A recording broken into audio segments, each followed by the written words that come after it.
இன்னைக்கு தேதிக்கு எல்லாருக்கும் பணம் வேணும். பணம் வேணும், சாதிக்கணும். பணத்தை ஈர்க்கணும்னா முதல்ல நம்மள நம்ம மாத்திக்கணும். நம்ம எடுத்த இடத்துல எடுத்த பொருள், இப்ப நம்ம ஒரு பொருள எடுத்தோம்னா அத எடுத்த இடத்துல வைக்கணும். இன்னொன்னு, நம்ம வீட்ல மட்டும் அப்படி பண்ணக்கூடாது. நாங்க போற ஹோட்டல், கோயில், தெரு எதுலயா இருந்தாலும் அப்படி அப்படியே நம்ம குப்பைகள போடுவோம். அப்படி அப்படியே வீசிடுவோம். நீங்க நினைக்கிறீங்களா? அந்த வீசுற இடத்துல ஒரு தெய்வம் இருக்கும். ஒரு தேவதை இருக்கும். அது உங்கள திட்டும்.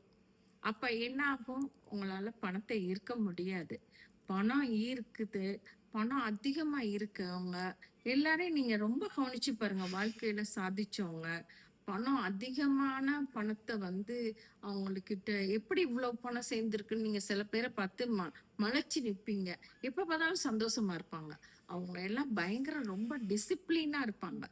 ரொம்ப வாழ்க்கையில அவங்க எண்ணங்களாலேயும் சரி, அவங்க செய்யற ஒவ்வொரு செயலும் சரி, ரொம்ப சுத்தமாவும், நல்ல விதமாவும் இருக்கும். ஒரு சோம்பேறித்தனமா இப்படி வீசுறத நம்ம கொண்டு போய் இப்படி போடுவோம். இப்படி போடுற ஒரு விஷயத்துல கண்டிப்பா உங்களுக்கு பணம் ஈர்க்கப்படும். நீங்க இப்படி வீசுறீங்களா? இப்படி கைய தூக்கி இப்படித்தான் வீசுறீங்க. விரிச்சு குடுக்குறீங்க. விரிச்சு குடுக்கும்போது, அது கண்டிப்பா விரிஞ்சு உங்ககிட்ட இருந்து எல்லா பொருளும் இல்லாம போகும். இது ஒரு சாஸ்திரப்படியே சொல்லுவாங்க. எங்க முன்னோர்கள் சொல்லுவாங்க. நான் எதுவும் புக்ல படிச்சுட்டு சொல்லல. எங்க தாத்தா, பாட்டி, அம்மா இவங்கெல்லாம் எனக்கு கத்துக் குடுத்த பாடங்கள தான் உங்ககிட்ட நான் சொல்றேன்.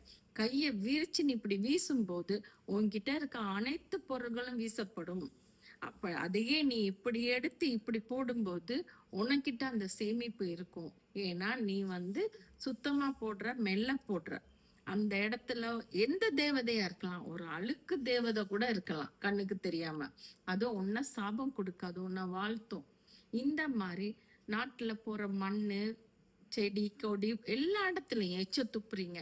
காரி காரி துப்புவாங்க. அந்த காரி காரி துப்புறவங்க லைஃப்ல கண்டிப்பா முன்னுக்கு வர முடியாது. நீங்க எழுதி வச்சுக்கோங்க. எத்தனை பேருனாலும் பாருங்க. தெருவுல போற நேரம் எச்சி துப்பிக்கிட்டே இருக்க ஒரு நபர் வாழ்க்கையில அடிமட்டத்துக்கு தான் போவாங்களே தவிர மேல ஓங்கி எந்திரிச்சு வர முடியாது. உங்களுக்கு பணம் வேணும், பணம் ஈர்க்கணும்னா உங்களோட ஒரு அழுக்குகளை அடுத்தவங்க இடத்துலயோ அடுத்தவங்க மேலேயோ துப்பாதீங்க. நீங்க அது உங்களுக்கு ஏத்த இடங்கள்ல நீங்க பண்ணும்போது கண்டிப்பா பணம் ஈர்க்கப்படுவீங்க.